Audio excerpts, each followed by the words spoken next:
ಈ ಹಿಂದೆ ರಾಮಾಯಣದ ಆನಂದ ರಾಮಾಯಣದ ಈ ಯಾತ್ರಾಕಾಂಡದ ಸಮಾಪ್ತಿಯಾಗಿತ್ತು. ರಾಮ ಯಾತ್ರೆಯನ್ನೆಲ್ಲ ಮುಗಿಸಿದ್ರ ವರ್ಣನೆ ನಾವು ಶ್ರವಣ ಮಾಡಿದ್ವಿ. ಅದಾದ ಬಳಿಕ ಇನ್ನೊಂದು ಅಂಶವೊಂದನ್ನು ಹೇಳೋದು ಉಳಿದಿತ್ತು, ಅದಕ್ಕೆ ಸಂಬಂಧಪಟ್ಟಂತೆ. ಅದೇನಂದ್ರೆ, ನಾನಾ ಥರದ ನದಿಗಳ ಬಗ್ಗೆ, ಕ್ಷೇತ್ರಗಳ ಬಗ್ಗೆ ನಾವೆಲ್ಲ ಶ್ರವಣ ಮಾಡಿದ್ವಿ. ಆ ನದಿಗಳ ಅಭಿಮಾನಿ ದೇವತೆಯರು, ಯಾವ ನದಿ ಹೆಚ್ಚಿನದು, ಯಾವ ನದಿ ಕಡಿಮೆ ಇತ್ತು ಅಂತ ಹೀಗೆಲ್ಲ ಅದೊಂದು ಮಾಹಿತಿ ಕೆಲವು ಪುರಾಣಗಳಿದೆ. ಬ್ರಹ್ಮಾಂಡ ಪುರಾಣದಲ್ಲಿ ಬಂದಂತಹ ಒಂದು ಸ್ತೋತ್ರ ಇದೆ. ಆ ಸ್ತೋತ್ರವನ್ನು ವ್ಯಾಸನಕೆರೆ ಪ್ರಮಂಜನಾಚಾರ್ಯರು ಉದಾಹರಣೆ ಮಾಡಿದ್ದಿದೆ. ರಾಜನೊಬ್ಬ ಕೇಳಿದ, ವಸಿಷ್ಠ ಬರತಕ್ಕಂಥ ಉತ್ತರ ಕೊಟ್ಟರು. ಗಂಗಾಯ ಮಾಧವೋ ದೇವ, ಗಂಗಾ ನದಿ ಎಲ್ಲದಕ್ಕಿಂತ ಹೆಚ್ಚಿನದ್ದು, ಅದರಲ್ಲಿ ಮಾಧವ ನಾಮಕ ಭಗವಂತನನ್ನ ಸ್ಮರಣೆ ಮಾಡಬೇಕು. ನದಿ ತಾರತಮ್ಯ ಸ್ತೋತ್ರ, ಅದ್ರ ಜೊತೆಗೇನೆ ಅದರಲ್ಲಿರುವಂತಹ ಭಗವಂತನ ರೂಪಗಳು ಎರಡನ್ನೂ ಹೇಳ್ತಾರೆ. ಶಂಖಚಕ್ರ ಗದಾಧರ ಶ್ರೇಯಸ್ತತ್ರ ಸ್ನಾನಂ ನರೇಶ್ವರ. ಆ ಗಂಗಾ ನದಿ ಆದ ಬಳಿಕ ಇರುವಂತಹ ಸ್ಥಾನ ಏನಿದೆ ಗೋದಾವರಿ ನದಿ, ಅದರಲ್ಲಿ ವೀರನಾರಾಯಣ ಅನ್ನುವಂಥ ಭಗವಂತನ ರೂಪವಿದೆ. ಕೃಷ್ಣವೇಣ್ಯಾಂ ನೃಪಶ್ರೇಷ್ಠ ಕೃಷ್ಣ ಸಾಕ್ಷಾತ್ ಜನಾರ್ದನ. ಗೋದಾವರಿ ನದಿ ಆದ್ಮೇಲೆ ಬರುವಂತಹ ನದಿ ಅಂದ್ರೆ ಕೃಷ್ಣ ನದಿ. ಆ ಕೃಷ್ಣ ನದಿಯಲ್ಲಿ ಸ್ವಯಂ ಕೃಷ್ಣನ ಸನ್ನಿಧಾನ ಇದೆ. ಅದರ ಬಳಿಕ ಬರುವಂಥ ನದಿ ಅಂದ್ರೆ ಕಾಲಿಂದಿ ನದಿ.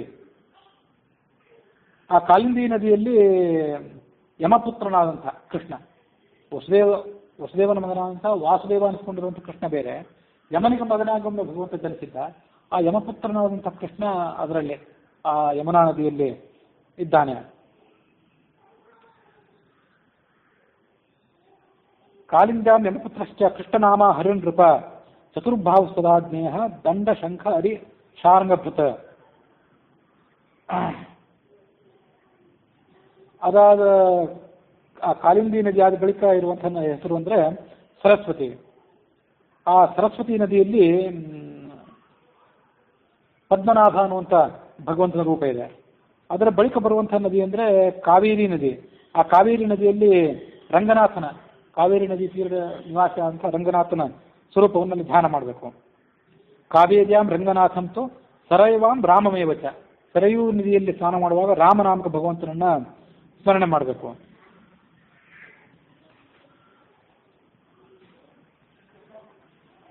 ಈ ಬ್ರಹ್ಮಾಂಡ ಪುರಾಣದಲ್ಲಿ ಬಂದಂಥ ಈ ಸ್ತೋತ್ರ ಏನಿದೆ, ಈ ಸ್ತೋತ್ರವನ್ನ ಅವಲಂಬಿಸಿ ರಾಘವೇಂದ್ರ ಸ್ವಾಮಿಗಳು ನದಿ ತಾರತಮ್ಯ ಸ್ತೋತ್ರ ಅಂತ ಕೂಡ ಒಂದು ರಚನೆ ಮಾಡಿದ್ದಾರೆ. ಅದನ್ನು ಇಲ್ಲಿ ಉಲ್ಲೇಖ ಮಾಡ್ತಾರೆ. ಗಂಗಾ ಸರ್ವಾಧಿಕಾಮಕ, ಗಂಗಾ ನದಿಯಿಂದ ಎಲ್ಲದಕ್ಕಿಂತ ಹೆಚ್ಚಿಂದು, ಆಮೇಲೆ ಗೋದಾವರಿ, ತಥೋ ಗೋದಾವರಿ ನೀವನ್ನ ಕೃಷ್ಣವೇಣಿ ತಥಾ ಅಧಮ, ಅದಾದ್ಮೇಲೆ ಕೃಷ್ಣವೇಣಿ, ಅದಾದ ಬಳಿಕ ಬರುವಂಥವು ಸ್ವಾಮಿ ಪುಷ್ಕರಣಿ ಮತ್ತು ಚಂದ್ರ ಪುಷ್ಕರಣಿ, ಮಾನಸ ಸರೋವರ. ಇವಿಷ್ಟು ಕೃಷ್ಣವೇಣ್ಯ ಸಮಾಹ, ಕೃಷ್ಣವೇಣಿ ನದಿಗೆ ಇವುಗಳೆಲ್ಲ ಸಮಾನ ಅಂತ. ಆ ಸ್ವಾಮಿ ಪುಷ್ಕರಣಿಯಲ್ಲಿ ಅಧೋಕ್ಷಜ, ಚಂದ್ರ ಪುಷ್ಕರಣಿಯಲ್ಲಿ ವಾಮನ ರೂಪಿ ಭಗವಂತ, ಮಾನಸ ಸರೋವರದಲ್ಲಿ ಮಧುಸೂದನ ರೂಪಿ ಅಂತ ಭಗವಂತ ಅಂತ. ಹೀಗೆ ಆ ಭಗವಂತನ ಹೆಸರುಗಳನ್ನ ನೆನಪು ಮಾಡ್ಕೊಳ್ಬೇಕು.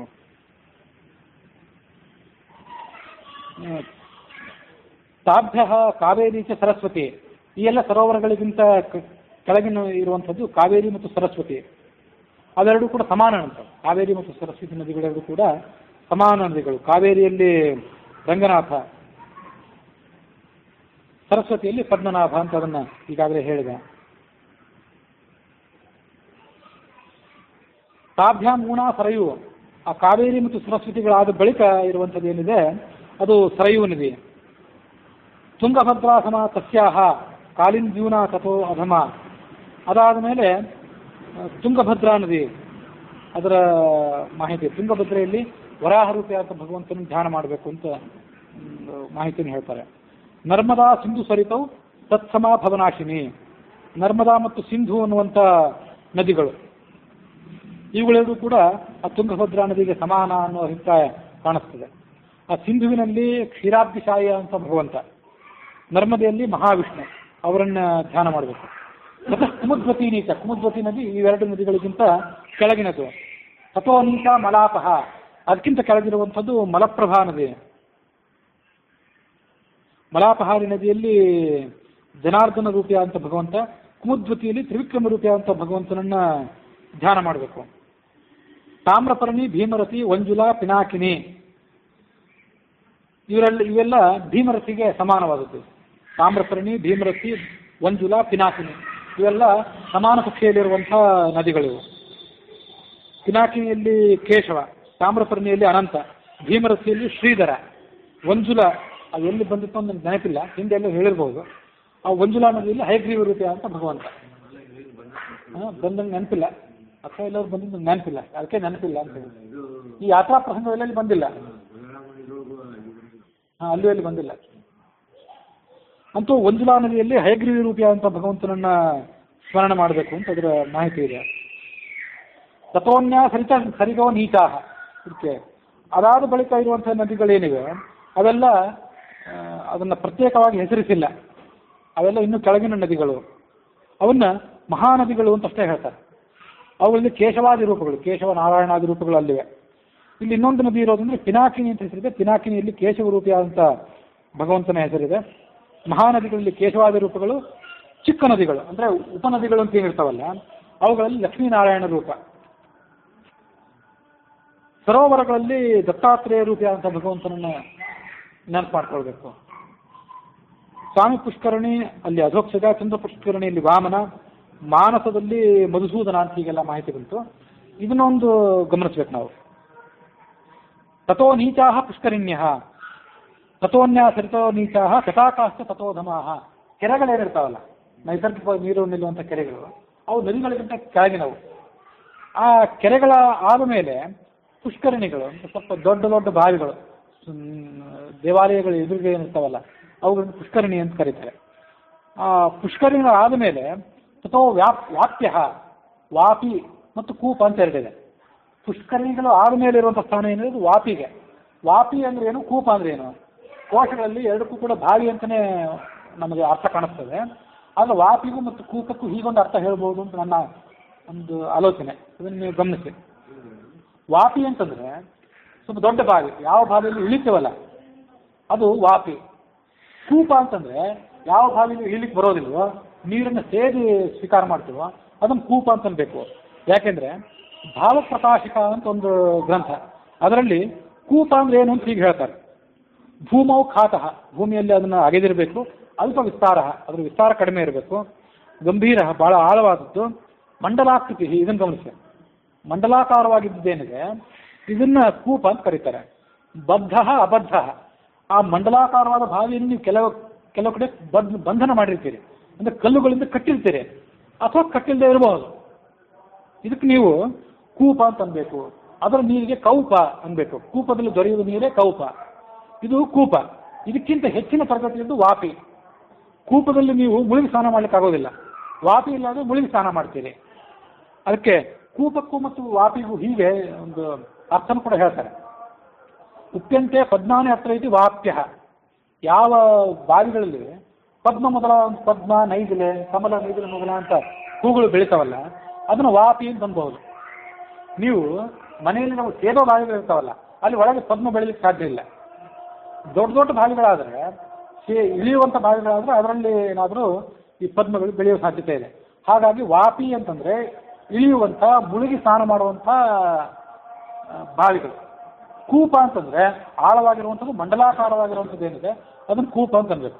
ಅಂತೂ ಕೊನೆಯ ಸ್ಥಾನದಲ್ಲಿರುವಂಥದ್ದು ಕೂಪ. ಕೂಪದ ಮೇಲೆ ವಾಪಿ. ಸೇರಿ ಸ್ನಾನ ಮಾಡುವಂಥದ್ದು ಕೊನೆಯದು, ಇಳಿದು ಸ್ನಾನ ಮಾಡುವಂಥದ್ದು ಅದಕ್ಕಿಂತ ಶ್ರೇಷ್ಠ. ಅದಕ್ಕಿಂತ ಶ್ರೇಷ್ಠ ಕೆರೆ, ಅದಾದ್ಮೇಲೆ ಪುಷ್ಕರಣಿಗಳು, ಅದಾದ್ಮೇಲೆ ಉಪನದಿಗಳು, ಮುಂದೆ ಮಹಾನದಿಗಳು, ಅದಾದ್ಮೇಲೆ ಗಂಗಾ ನದಿಗಳು, ಶ್ರೇಷ್ಠ ನದಿಗಳು ಅಂತ ಹೀಗೆ ಅದರ ಸ್ಥಾನ ನಾವು ಗಮನಿಸಬೇಕು. ಅದಕ್ಕಾಗಿ ಈ ಮುನಿಗಳಾದವರೆಲ್ಲ ನದಿ ತೀರಗಳಲ್ಲಿ ವಾಸ ಮಾಡ್ತಿದ್ರು. ಅದರಲ್ಲೂ ಮಹಾನದಿ ತೀರಗಳಲ್ಲಿ ಅಲ್ಲೇ ಅವರು ತಮ್ಮ ಮಡಿ ಮೇಲೆ ಇತ್ಯಾದಿಗಳಿಗೆ ಅವರಿಗೆ ಅನುಕೂಲ ಇರ್ತಿತ್ತು. ಅದಕ್ಕಾಗಿ ಮೊನ್ನೆ ಒಬ್ಬರು ಮಡಿ ಬಗ್ಗೆ ಜಿಜ್ಞಾಸೆ ಮಾಡಿದಾಗ ಅವ್ರಿಗೆ ಹೀಗೊಮ್ಮೆ ಹೇಳಿದೆ, ಬಹಳ ಶ್ರೇಷ್ಠವಾದಂಥ ಮಡಿ ಅಂದರೆ ಹರಿಯುವ ನೀರು ನದಿಯಲ್ಲಿದೆ, ಆ ನದಿಗಳಲ್ಲಿ ಅವಗಾಹನ ಸ್ನಾನ ಮಾಡೋದೇನಿದೆ ಅದು ಶ್ರೇಷ್ಠವಾದ ಮಡಿ. ಅದಾದ ಬಳಿಕ ಇರುವಂಥ ಮಡಿ ಏನಿದೆ ಬಾವಿಗಳಲ್ಲಿ ಅವಗಾಹನ ಸ್ನಾನ ಮಾಡೋದು, ಇಳಿಯುವಂಥ ಬಾವಿಗಳಲ್ಲಿ ಮುಳುಗಿ ಸ್ನಾನ ಮಾಡೋದೇನಿದೆ ಅದು ಅದಾದ ಬಳಿಕದ್ದು ಕೆಳಗಿನ ತರಗತಿ. ಅದಾದ ಬಳಿಕದ ತರಗತಿ ಅಂದರೆ ಸೇರಿಕೊಂಡು ಸ್ನಾನ ಮಾಡೋದು. ಸೇರಿಕೊಂಡು ಸ್ನಾನ ಮಾಡೋದು ಕೂಡ ಅಷ್ಟು ಶ್ರೇಷ್ಠ ಅಲ್ಲ ಅಂತ ಕೆಲವರಿಗೆ ಸಮಾಧಾನ ಇಲ್ಲ. ಯಾಕಂದರೆ ಹಗ್ಗ ಅದನ್ನು ನಾವೇ ಮುಟ್ಟಿರ್ತೇವೆ ಮೊದಲು, ನಾವೇ ಮುಟ್ಟಿಗೆ ಹಾಕಿಕೊಂಡು ಎಷ್ಟಂತೂ ಮಡಿ ಮಾಡ್ಕೊಳ್ಳಿಕ್ಕೆ ಸಾಧ್ಯ? ಇಳಿಯೋ ಭಾಗ ಇಲ್ಲ ಅಂದರೆ ನೀವೇ ಇಳಿತೀರಿ, ನಿಮ್ಮ ಪಾತ್ರೆ ವಸ್ತ್ರ ಸಮೇತರಾಗಿ ಅದ್ರಲ್ಲಿ ಮುಳುಗ್ತೀರಿ. ಹಾಗಾಗಿ ಇಳಿದು ಸ್ನಾನ ಮಾಡುವಂಥದ್ದು ಶ್ರೇಷ್ಠ ತರಗತಿಯದ್ದು, ಸೇರಿ ಸ್ನಾನ ಮಾಡುವಂಥದ್ದು ಏನಿದೆ ಅದು ಸ್ವಲ್ಪ ಕಡಿಮೆ ತರಗತಿಯದ್ದು ಅಂತ ಅಭಿಪ್ರಾಯವನ್ನು ಮಡಿ ಮೇಲಿಯಲ್ಲಿ ಬಹಳ ನಿಷ್ಣಾತರಾದವರು ಅಭಿಪ್ರಾಯ ಪಡ್ತಾರೆ.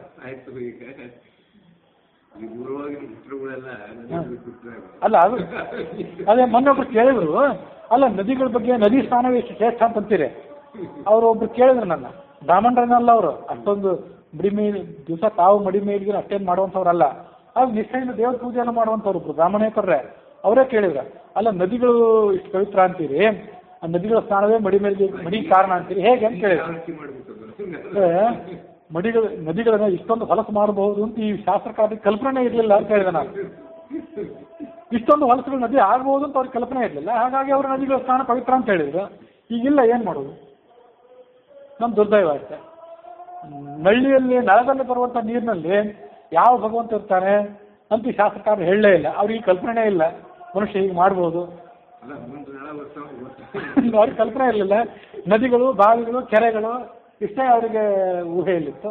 ಅದರಲ್ಲಿ ಸಿಗುವಂಥ ಭಗವಂತನ ರೂಪ ಏನಿದೆ ಅದನ್ನು ಹೇಗೆ ಧ್ಯಾನ ಮಾಡಬೇಕು ಅಂತ ಅವರು ಅಷ್ಟನ್ನೇ ತಿಳಿಸಿದರು. ಹೀಗೆ ಆ ಯಾತ್ರಾಕಾಂಡವನ್ನೆಲ್ಲ ನಾವು ಶ್ರವಣ ಮಾಡಿದ್ವಿ. ಆ ಯಾತ್ರಾಕಾಂಡ ಆದ ಬಳಿಕ ಆ ನದಿಗಳ ತಾರತಮ್ಯ ಅದನ್ನು ಕೂಡ ಒಂದು ನಾವು ಶ್ರವಣ ಮಾಡೋದು ಉಳಿದಿತ್ತು. ಗಂಗೆ ಬಹಳ ಶ್ರೇಷ್ಠವಾದದ್ದು, ಅದಕ್ಕಾಗಿ ಸಾಮಾನ್ಯ ನಳದ ನೀರಿನಲ್ಲಿ ಸ್ನಾನ ಮಾಡಿದರೂ ಕೂಡ ಆ ಸಂಗ್ರಹ ಮಾಡಿದಂಥ ನೀರಿನಲ್ಲಿ ಗಂಗೆ ಸನ್ನಿಧಾನವನ್ನು ಅನುಸಂಧಾನ ಮಾಡ್ಕೊಳ್ಬೇಕು.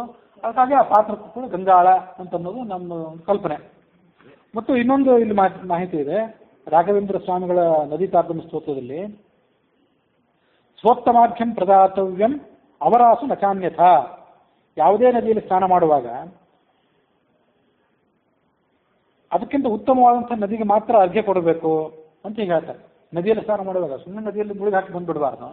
ಆ ನದಿಗೆ ಯಾವ ನದಿ ಇರ್ತದೋ ಆ ನದಿಗೆ ಅಲ್ಲಿ ಆಚಮನ ಮಾಡಿ, ಪ್ರಾಣಾಯಾಮ ಮಾಡಿ, ಸಂಕಲ್ಪ ಮಾಡಿ, ಇಂಥ ನದಿಯಲ್ಲಿ ಸ್ನಾನ ಮಾಡ್ತೀನಿ ಅಂತ ಆಲೋಚನೆ ಮಾಡಿ ಅಲ್ಲಿರುವಂಥ ಭಗವಂತನ ರೂಪವನ್ನು ಚಿಂತನೆ ಮಾಡಿಕೊಂಡು ಆ ನದಿಗೆ ಅರ್ಘ್ಯ ಕೊಡಬೇಕು. ಮತ್ತು ಅದಕ್ಕಿಂತ ಶ್ರೇಷ್ಠವಾದಂಥ ನದಿ ಏನಿದೆ ಅದಕ್ಕೂ ಅರ್ಘ್ಯ ಕೊಡಬೇಕು. ಇಲ್ಲಿ ಹೀಗೆ ಇಷ್ಟೇ ಇದೆ, ಸ್ವೋತ್ತಮಾರ್ಘ್ಯಂ ಶ್ರೇಷ್ಠ ನದಿಗೆ ಅರ್ಘ್ಯ ಕೊಟ್ಟು ಆ ಬಳಿಕ ಈ ಕನಿಷ್ಠ ನದಿಗೆ ಅರ್ಘ್ಯ ಕೊಡಬೇಕು. ಆದರೆ ಅತ್ಯಂತ ಕೆಳಗಿನ ನದಿ ಏನಿದೆ ಅದಕ್ಕೆ ಅಲ್ಲಿ ಅರ್ಘ್ಯ ಕೊಡಬಾರದು ಅಂತ ರಾಘವೇಂದ್ರ ಯತಿಕೃತವಾದಂಥ ನದಿ ತಾರತಮ್ಯ ಸ್ತೋತ್ರದಲ್ಲಿ ಬರುವಂಥದ್ದು. ರಾಘವೇಂದ್ರೇಣ ಯತಿನ ಬ್ರಹ್ಮಾಂಡಾಖ್ಯ ಪುರಾಣಕಃ ಇತಿ ಉದ್ಧೃತಃ ಸಾರಭಾಗಃ ನದಿ ನೀಚ ಉಚ್ಚ ಸೂಚಕಃ ಇತಿ ರಾಘವೇಂದ್ರ ಯತಿಕೃತ ನದಿ ತಾರತಮ್ಯ ಸ್ತೋತ್ರಂ ಸಂಪೂರ್ಣಂ.